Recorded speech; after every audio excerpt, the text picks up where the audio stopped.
नमस्कार, स्वागत है आपका खबर उत्तराखंड में और मैं हूं आपके साथ दुर्गेश पांडे।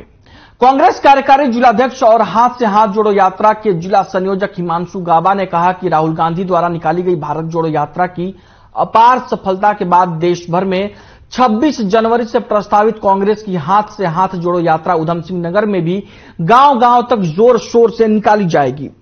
इसके लिए जिले भर में सक्रिय कार्यकर्ताओं को जिम्मेदारियां सौंपी गई है। प्रेस वार्ता में जिलाध्यक्ष गाबा ने बताया कि उधम सिंह नगर में इस यात्रा की सफलता के लिए प्रदेश अध्यक्ष करण माहरा और उधम सिंह नगर प्रभारी संजीव आर्य की संस्तुति पर जिले के सभी नगर और ब्लॉक स्तर पर पर्यवेक्षक नियुक्त किए गए हैं। गाबा ने बताया कि देश भर के साथ उत्तराखंड में भी 26 जनवरी को 2 महीने के इस अभियान का आगाज होगा।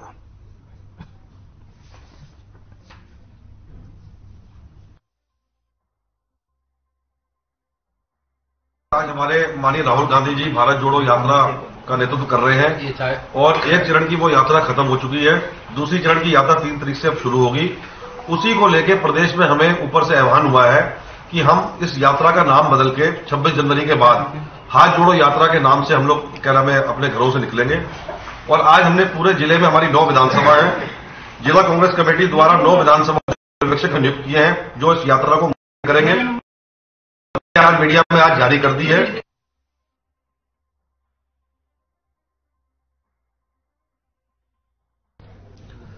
कांग्रेस की हाथ से हाथ जोड़ो यात्रा को लेकर आज प्रेस कॉन्फ्रेंस किया गया रुद्रपुर में, जहां के कार्यकारी जिलाध्यक्ष ने कांग्रेस की इस यात्रा को लेकर प्रेस कॉन्फ्रेंस किया और यात्रा से जुड़ी तमाम जानकारियां मीडिया से साझा की।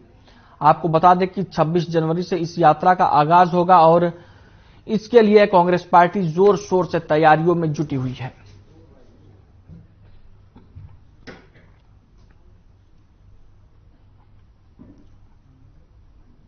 वहीं बाजपुर के गांव बन्नाखेड़ा स्थित गुरुद्वारे से सिखों के 10वें गुरु गुरु गोविंद सिंह जी के प्रकाश पर्व के मौके पर नगर कीर्तन बड़े ही धूमधाम के साथ निकाला गया।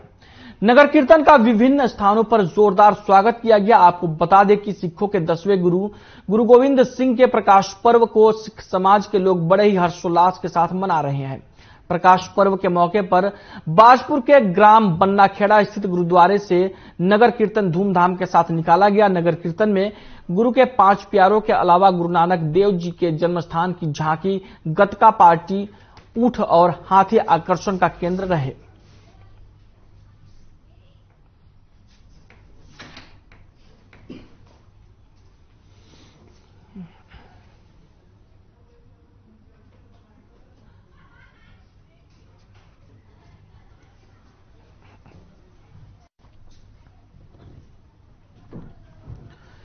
श्री गुरु गोविंद सिंह जी के प्रकाश पर्व के मौके पर बाजपुर में नगर कीर्तन निकाला गया और इसके साथ ही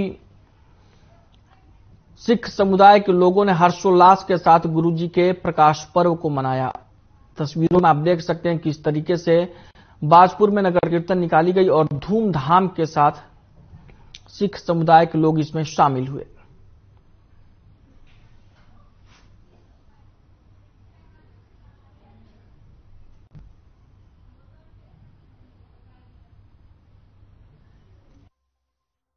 पर्व पे मैं सभी को बधाई देना चाहता हूं। हमारे दशमेश पिता का आज दिहाड़ा दिन है। हमारा दिल आज गदगद है, बहुत खुश है, सारी संगत खुश है और संगत का आपको सबूत मिल रहा होगा यहाँ पे कि संगत कैसे उत्साह से अपने पर्व को मना रही है। और नगर कीर्तन हमारा बाबा भाई अदली साहब से चल के सिंह सभा गुरुद्वारा बाजपुर पहुंच चुका है। करीब आधे घंटे में समापन हो जाएगा वहां पहुंच के। मैं सभी संगतों का धन्यवाद करना चाहता हूं। मैं आप पत्रकार बंधुओं का मैं आपका धन्यवाद करना चाहता हूं, विशेष करके जिन्होंने हमेशा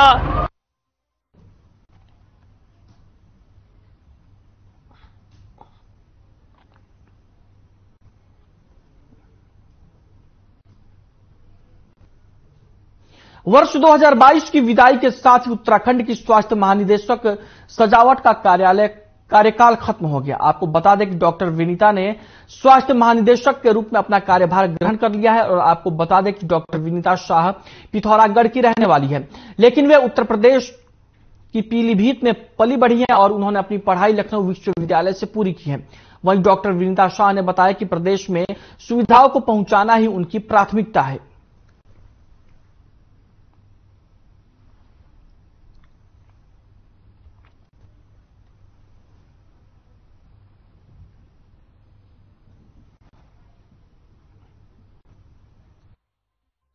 जैसा कि पहले बताया हमें कि दूरस्थ में सेवाएं, स्वास्थ्य सेवाएं सुदृढ़ करना ही हमारी चुनौतियां हैं और मैं आशा करती हूं कि मैं अपनी पूरी उत्तरांचल की स्वास्थ्य विभाग की टीम के संग इस कार्य को सफल करूंगी।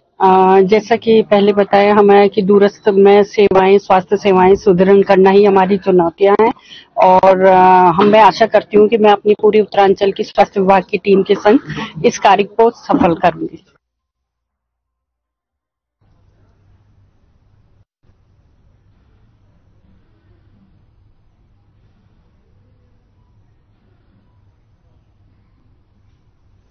प्रदेश सरकार के फैसले का स्वागत कांग्रेस पार्टी ने भी किया है। कांग्रेस के प्रदेश प्रवक्ता गरिमा मेहरा सोनी ने बताया कि स्वास्थ्य मंत्री धन सिंह रावत ने एक नया निर्देश जारी किया है। अब डॉक्टर्स का ग्रामीण इलाकों में नौकरी न करना और सरकारी खर्चे से अपनी शिक्षा ग्रहण करने के बाद उत्तराखंड को इस तरीके से धोखा देना गवारा नहीं होगा और भारी भरकम रकम के साथ उनसे यह भरपाई कराई जाएगी। ऐसा नहीं है कि धन सिंह रावत पहले मंत्री हैं जिन्होंने यह आदेश निकाला है, लेकिन इससे पहले भी जितनी सरकारें उत्तराखंड में रही है उन्होंने भी बॉन्ड भरवाने का काम किया था।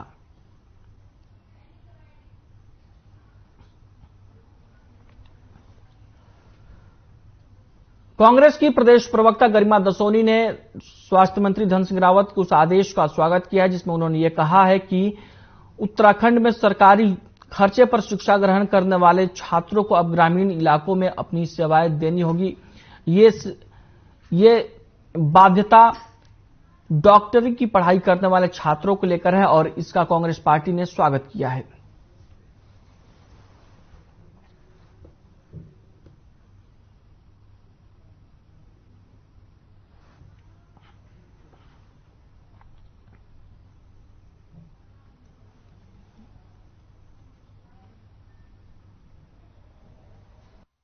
स्वास्थ्य मंत्री डॉक्टर धन सिंह रावत ने एक नया निर्देश जारी किया है कि अब डॉक्टर्स का ग्रामीण इलाकों में नौकरी ना करना और सरकारी खर्चे से अपनी शिक्षा ग्रहण करने के बाद उत्तराखंड को इस तरह से धोखा देना गवारा नहीं होगा और भारी भरकम उनसे भरपाई की जाएगी।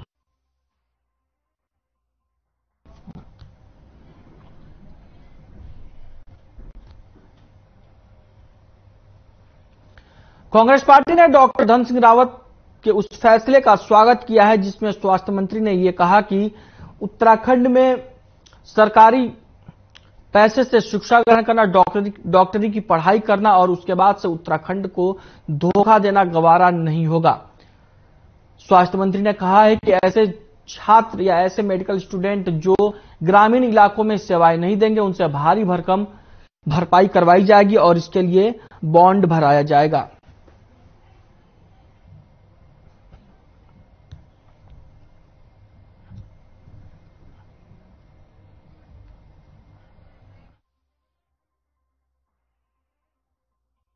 स्वास्थ्य मंत्री डॉक्टर धन सिंह रावत ने एक नया निर्देश जारी किया है कि अब डॉक्टर्स का ग्रामीण इलाकों में नौकरी ना करना और सरकारी खर्चे से अपनी शिक्षा ग्रहण करने के बाद उत्तराखंड को इस तरह से धोखा देना गवारा नहीं होगा और भारी भरकम उनसे भरपाई की जाएगी।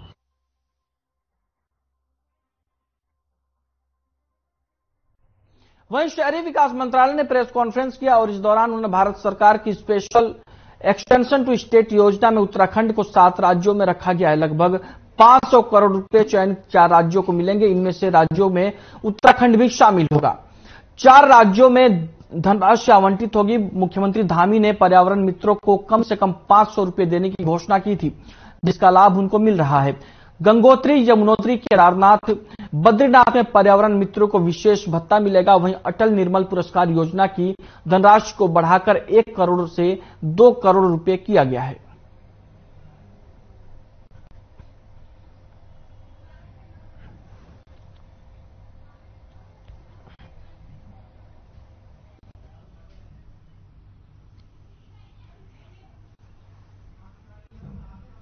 समझ में नहीं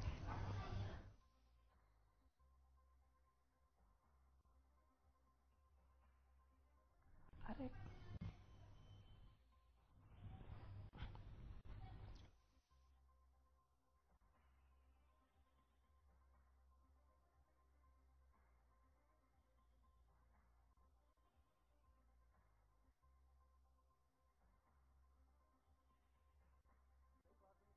तक मैं सिर्फ इसलिए चुप था कि सद्बुद्धि आए, लेकिन मेरी समझ में नहीं आ रहा कि मेरे को टारगेट क्यों बनाया जाता है, जबकि आप जानते हैं कि मेरा 40-42 साल का राजनीतिक जीवन रहा, बहुत साफ सुथरी छवि मेरी रही है, बहुत संघर्षशील मेरा जीवन रहा है। मैं एक आंदोलनकारी रहा हूं, को चाहे राम जन्मभूमि का आंदोलन, तब मैं जेल में गया जब मेरी ये पृथक आंदोलन, पृथक राज्य का आंदोलन जब मैंने आंदोलन किए हैं।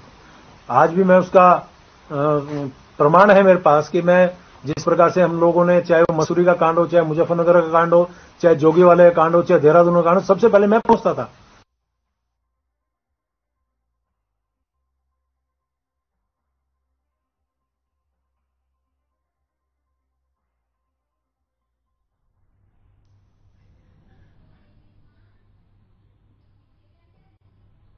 खबर हरिद्वार से है, जहां पुलिस ने 33 लाख रुपए के खोए हुए फोन बरामद कर लोगों को वापस किए।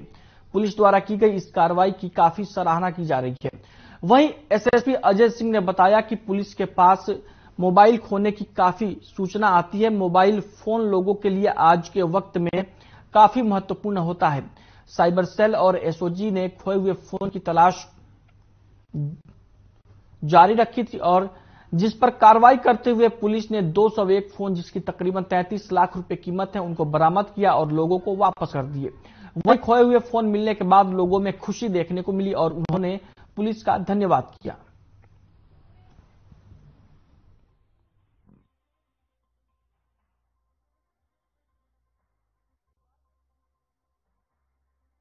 देखिए, खासकर यहाँ पर जो मोबाइल खोने की सूचना काफी आती है, मोबाइल खो जाता है, गिर जाता है या गलती से कहीं छूट जाता है। और चूंकि मोबाइल की वैल्यू भी ज्यादा है, साथ ही साथ उसमें बहुत सारा लोगों का डेटा भी होता है जो उनके लिए बहुत महत्वपूर्ण होता है। क्योंकि बहुत सारी शिकायतें गुमशुदगी की लोग कराते हैं, ऑनलाइन भी दर्ज कराते हैं, थाने चौकी पर कराते हैं। इसीलिए यहाँ पर साइबर सेल और एसओजी जो मिलकर ऐसे लोग के जिनके फोन खो गए हैं उसकी तलाश करती है अपने माध्यम से। और इसके बाद तलाश करने के बाद जब ये फोन को आज सुपुर्द किया गया, जिसमें करीब 201 मोबाइल जो है, जो हमारे जिनके खो गए थे किन्हीं परिस्थितियों में, उनको वापस किया गया है। नंबर्स के रूप में एक तरीके से एक उपहार के रूप में उन्होंने फोन दिया है और मेरे साथ कई संख्या में लोग यहाँ पे हैं जिन्हें फोन मिला है। क्योंकि जिस व्यक्ति का फोन खो जाता है उसे, मुझे लगता है कि वो उम्मीद ही छोड़ देता है कि उसे फोन मिल जाएगा, लेकिन ये अपने आप में बहुत बड़ी बात है। बधाई देना चाहता हूँ एसएसपी मोदी जी को, उनकी पूरी टीम को, पूरे साइबर सेल को। और 9 वर्ष के अवसर पर जो पुलिस ने सराहनीय कार्य किया, इसके लिए कप्तान साहब और तमाम जितने इनके सबॉर्डिनेट अधिकारी हैं, कर्मचारी, उनका सबका मैं धन्यवाद करता हूं।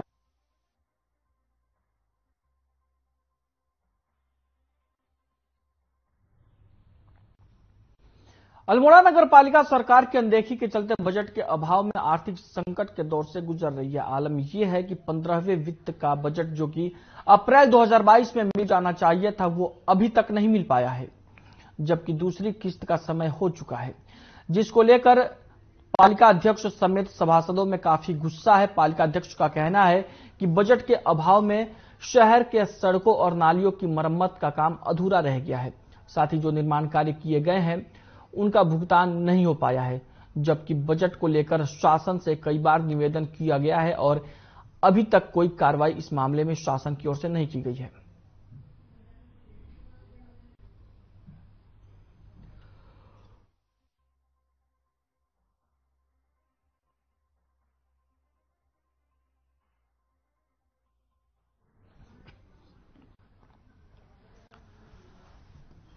अल्मोड़ा नगर पालिका को अभी तक बजट नहीं मिला है। जो बजट अप्रैल 2022 में मिल जाना चाहिए था, वो बजट अभी तक नहीं मिल पाया है, जिसके चलते नगर पालिका को काफी समस्याओं का सामना करना पड़ रहा है।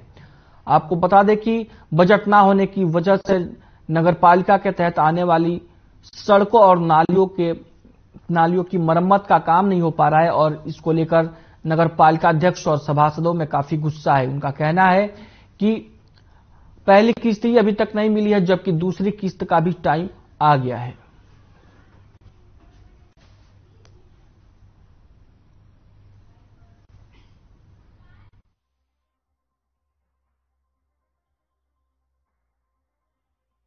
की धनराशि हमें अप्रैल मई में मिल जानी चाहिए थी, वो ही दिसंबर समाप्त हो गया है। अभी तक 15वें वित्त का इस वर्ष का पैसा हमें नहीं मिल पाया है, जिसकी वजह से हमारे सारे निर्माण कार्य रुके पड़े हैं और शहर की हालत बहुत इस समय खराब हो गई है, क्योंकि जगह जगह रास्ते टूटे हैं, नाले टूटे हैं और उन पर कहीं कोई काम नहीं हो पा रहा है।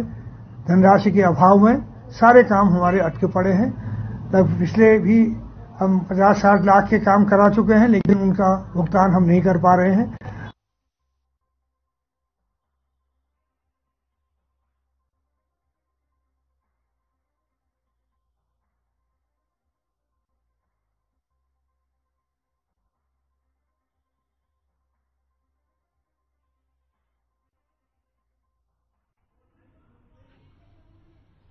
पौड़ी में एसएसपी ने नशे के खिलाफ अभियान चलाकर कार्रवाई करने के निर्देश दिए थे। इसी कड़ी में कोटद्वार पुलिस ने एक आरोपी को 18.3 ग्राम अवैध स्मैक के साथ गिरफ्तार किया है, जिस संबंध में अभियुक्त के खिलाफ पुलिस ने एनडीपीएस एक्ट के तहत मामला दर्ज कर लिया है। वहीं एसएसपी ने बताया कि अभियुक्त विशाल थापा को 18.3 ग्राम स्मैक के साथ गिरफ्तार किया गया है। उन्होंने यह भी कहा कि जनपद पुलिस का यह अभियान आगे भी जारी रहेगा।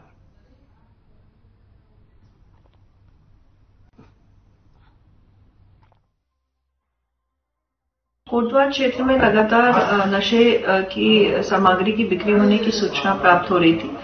इसके खिलाफ कार्रवाई करने को जो हमारी जनपदीय स्तर एंटी नार्कोटिक टास्क फोर्स है उसे तथा थाना कोटद्वार पुलिस को निर्देशित किया गया था और टीम द्वारा प्रयास किया जा रहा था और आज जो है अभियुक्त विशाल थापा को गिरफ्तार किया गया। इसके पास से 18 ग्राम से भी ज्यादा की स्मैक जो है वो बरामद की गई है, जिसकी अगर अंतर्राज्यीय बाजार में कीमत 2 लाख से ज्यादा की है।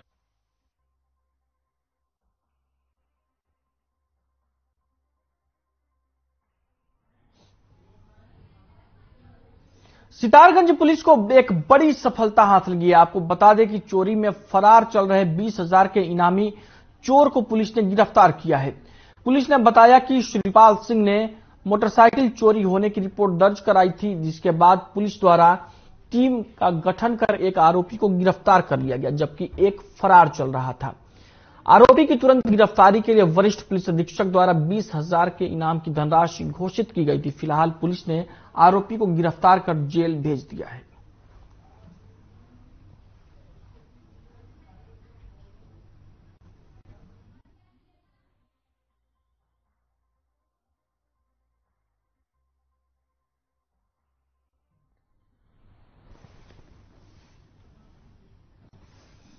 सितारगंज में पुलिस को बड़ी कामयाबी मिली है। पुलिस ने एक चोरी के आरोपी को गिरफ्तार किया है। आरोपी पर वरिष्ठ पुलिस अधीक्षक की ओर से 20,000 रुपए का इनाम रखा गया था। आपको बता दें कि मोटरसाइकिल चोरी के आरोप में यह वांछित था। एक आरोपी मामले में पहले गिरफ्तार हो चुका था, जबकि दूसरा आरोपी फरार हो गया था। उसी को लेकर वरिष्ठ पुलिस अधीक्षक ने इनाम घोषित कर रखा था और अब आरोपी को गिरफ्तार कर लिया गया है।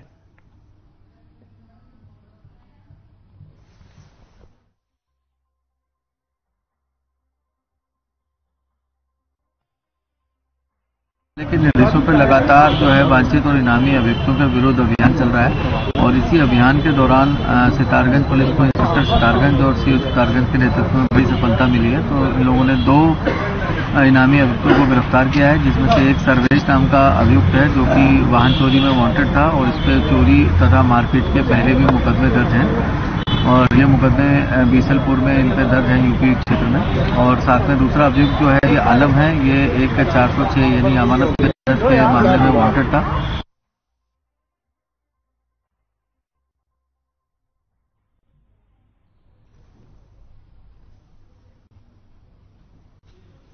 शक्ति फॉर्म के देवनगर आंगनवाड़ी की संचालिका स्नेहलता मल्लिक का चयन बाल वाटिका में किया गया। आपको बता दें कि सितारगंज ब्लॉक में बाल वाटिका में 2 आंगनवाड़ी केंद्र संचालिकाओं का चयन हुआ है, जिनमें से एक चयन शक्ति फॉर्म के देवनगर आंगनवाड़ी केंद्र संचालिका स्नेहलता मल्लिक का हुआ है। यह चयन उनकी कार्यशैली को लेकर हुआ है। वो बच्चों के प्रति बहुत ही उदारता के साथ काम करती हैं और बच्चों का विशेष ध्यान रखती हैं।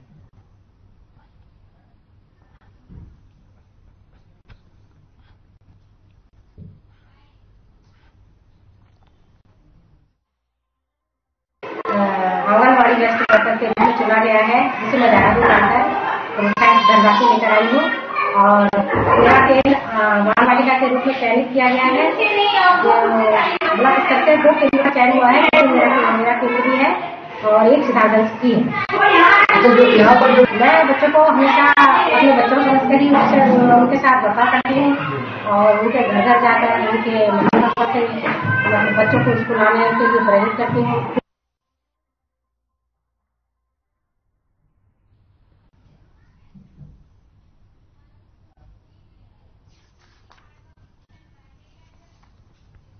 उधम सिंह नगर में एक ऐसी अनोखी यात्रा सामने आई है जिसको देखकर हर कोई हैरत में है।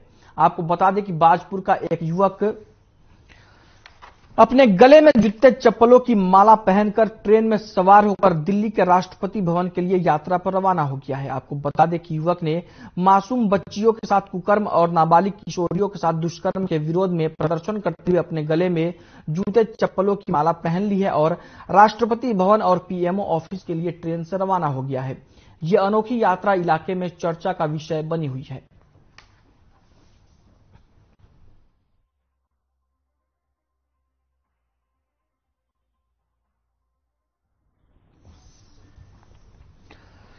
उधम सिंह नगर में एक युवक की अनोखी यात्रा चर्चा का विषय बनी हुई है जिसको देखकर हर कोई हैरत में है। आपको बता दें कि बाजपुर से एक युवक अपने गले में जूते चप्पलों की माला पहनकर ट्रेन में सवार होकर दिल्ली के राष्ट्रपति भवन के लिए यात्रा पर रवाना हो गया है।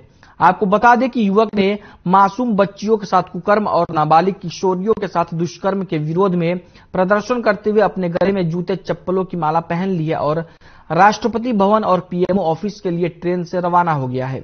यह अनोखी यात्रा इलाके में चर्चा का विषय बनी हुई है।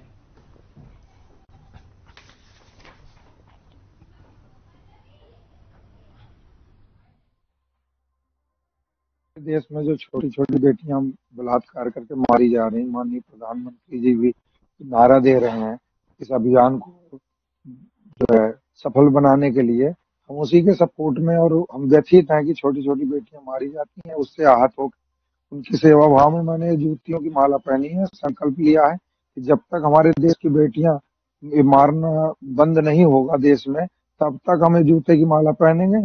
और इसी सिलसिले में हम बाजपुर से ट्रेन से जाकर महामहिम राष्ट्रपति महोदय जी और होम मिनिस्टर साहब को और पीएमओ को हमने ज्ञापन दिया, अपना सुझाव दिया। हमारे पास एक मैटर है।